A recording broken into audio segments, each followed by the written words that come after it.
भाइयों बहनों, इसी विजन को केंद्र में रखकर बीते वर्षों में लगातार काम हुआ है।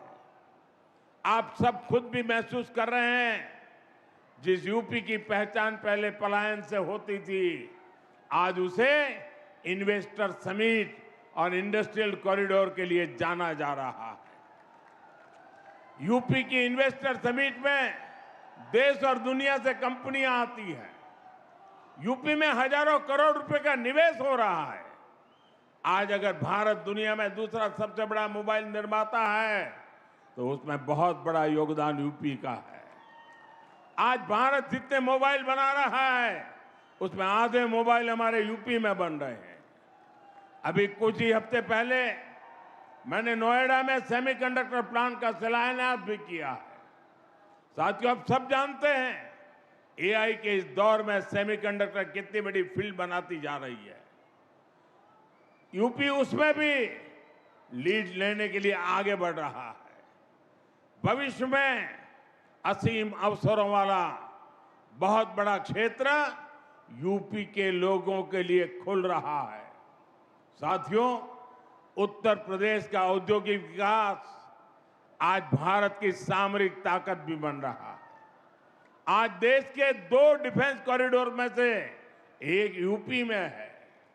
बड़ी बड़ी डिफेंस कंपनियां यहां अपनी फैक्ट्री लगा रही है। ब्रह्मोस जैसी मिसाइलें, जिनका लोहा दुनिया मानती है, आज वो यूपी में बन रही है। रक्षा उपकरणों के निर्माण में जो छोटे छोटे पार्ट चाहिए होते हैं, उनकी सप्लाई के लिए एमएसएमई को काम मिलता है।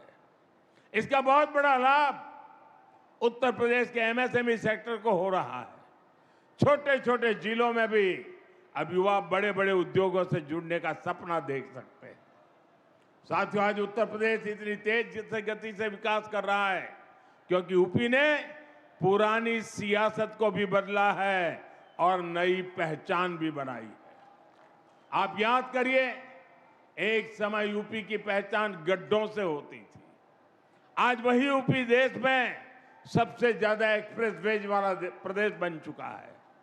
पहले यहां पड़ोस के जिले तक जाना भी बड़ा मुश्किल होता था, लेकिन आज उत्तर प्रदेश में 21 एयरपोर्ट है, 5 इंटरनेशनल एयरपोर्ट है। अब तो नोएडा इंटरनेशनल एयरपोर्ट का उद्घाटन भी हो चुका है। गंगा एक्सप्रेस वे से नोएडा इंटरनेशनल एयरपोर्ट कुछ ही घंटों की दूरी पर है। भाइयों बहनों, हमारा उत्तर प्रदेश भगवान राम और भगवान कृष्ण की धरती है। लेकिन पिछली सरकारों ने अपनी करतूतों के कारण अपराध और जंगल राज को यूपी की पहचान बना दिया था। यूपी के माफियाओं पर फिल्में बनती थी, लेकिन अब यूपी की कानून व्यवस्था का देश भर में उदाहरण दिया जाता है। भाइयों बहनों, संसाधनों का बंदरबाट करने वाले जिन सपाहियों के हाथ से सत्ता गई है, उन्हें यूपी की ये प्रगति पसंद नहीं आ रही है। वो एक बार फिर यूपी को पुराने दौर में धकेलना चाहते हैं। वो एक बार फिर समाज को बांटना और तोड़ना चाहते हैं। साथियों, समाजवादी पार्टी विकास विरोधी भी है और नारी विरोधी भी है। अभी बीते दिनों देश ने एक बार फिर सपा और कांग्रेस जैसी पार्टियों का असली चेहरा देखा है। केंद्र की एनडीए सरकार संसद में नारी शक्ति वंदन संशोधन लेकर आई थी। अगर ये संशोधन पास हो जाता तो साल 2029 के चुनाव से ही महिलाओं को विधानसभा और लोकसभा में आरक्षण मिल जाए। बड़ी संख्या में हमारी माताएं बहनें सांसद विधायक बनकर दिल्ली लखनऊ पहुंचती, वो भी किसी और वर्ग की सीटें कम हुए बिना। लेकिन सपा ने इस संशोधन बिल के खिलाफ वोट किया। साथियों, इस बिल से सभी राज्यों की सीटें भी बढ़ती है। हमने संसद में साफ साफ कहा था, सभी राज्यों की सीटें एक ही अनुपात में बढ़ेगी। लेकिन यूपी को गाली देकर पॉलिटिक्स करने वाली डीएमके जैसी पार्टियां, उन्हें इस बात पर आपत्ति थी कि यूपी की सीटें क्यों बढ़ेगी। आप देखिए, समाजवादी पार्टी संसद में उन्हीं के सुर में सुर मिला रही थी। ये सपा वाले यहां से आपके वोट लेकर संसद जाते हैं और संसद में यूपी के लोगों को गाली देने वालों के साथ खड़े हो जाते हैं। इसलिए यूपी के लोग कहते हैं समाजवादी पार्टी कभी सुधर नहीं सकती है। ये लोग हमेशा महिला विरोधी राजनीति ही करेंगे, ये हमेशा तुष्टिकरण और अपराधियों के साथ खड़े रहेंगे।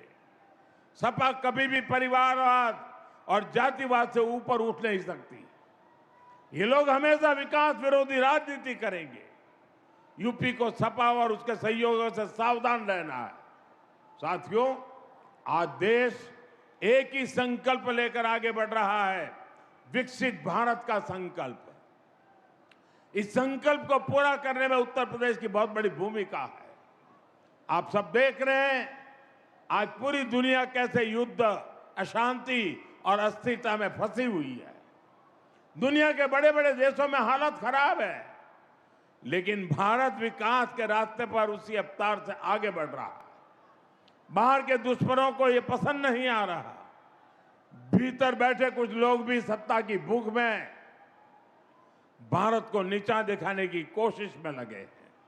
फिर भी हम न केवल सुरक्षित है, बल्कि विकास के नए नए कीर्तिमान भी गढ़ रहे हैं। हम आत्मनिर्भर भारत का अभियान को आगे बढ़ा रहे हैं। हम आधुनिक से आधुनिक इंफ्रास्ट्रक्चर का निर्माण कर रहे हैं। गंगा एक्सप्रेसवे इसी दिशा में एक और मजबूत कदम है। मुझे विश्वास है गंगा एक्सप्रेसवे जिन संभावनाओं को हमारे दरवाजे तक लेकर आएगा, यूपी के लोग अपने परिश्रम और अपनी प्रतिभा से उन्हें साकार करके रहेंगे। इसी संकल्प के साथ आप सभी को एक बार बहुत बहुत बधाई, बहुत बहुत धन्यवाद। भारत माता की, भारत माता की। वंदे वंदे वंदे वंदे वंदे। बहुत बहुत धन्यवाद।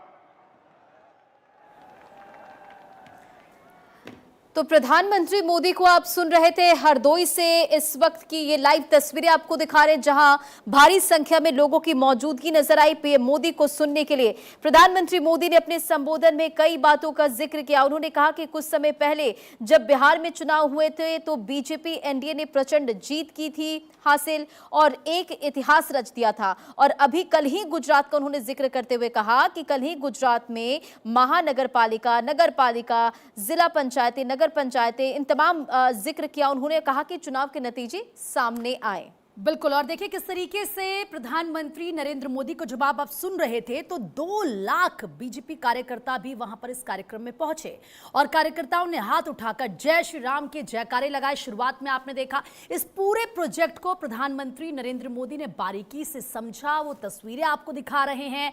594 किलोमीटर लंबाई है इस ये जो एक्सप्रेसवे जिसका हम जिक्र कर रहे हैं, पश्चिमी यूपी को पूर्वांचल से जोड़ने वाला ये गंगा एक्सप्रेसवे है। इसकी लागत का जिक्र करें तो 36,320 करोड़ रुपए की इसमें लागत लगी है। इसकी स्पीड लिमिट की बात करें तो 120 किलोमीटर प्रति घंटा इसकी स्पीड लिमिट है। मेरठ, हापुड़, बुलंदशहर, अमरोहा, हरदोई, शाहजहांपुर, बदायूं, इसके अलावा संभल, उन्नाव, रायबरेली, प्रतापगढ़ और फिर पहुंचेंगे आप सीधा प्रयागराज। यानी कि जो समय अभी 11 से 12 घंटे आपको लगते हैं मेरठ से प्रयागराज के बीच सफर करने में, मात्र अब आप 6 घंटे में पहुंच जाएंगे। और देखिए किस तरीके से देश की पहली नाइट लैंडिंग एयर स्ट्रिप भी इसमें है। इसकी खासियत की अगर हम बात कर रहे हैं, मथुरा, शाहजहांपुर, इसके अलावा बांगरमऊ, सुल्तानपुर में ये जो एयर स्ट्रिप वाली यूपी की 4 एक्सप्रेसवे हैं, इसी के साथ तमाम अगर खासियत की बात करें तो देखिए गंगा एक्सप्रेसवे शाहजहांपुर के पास, यमुना एक्सप्रेसवे मथुरा के पास,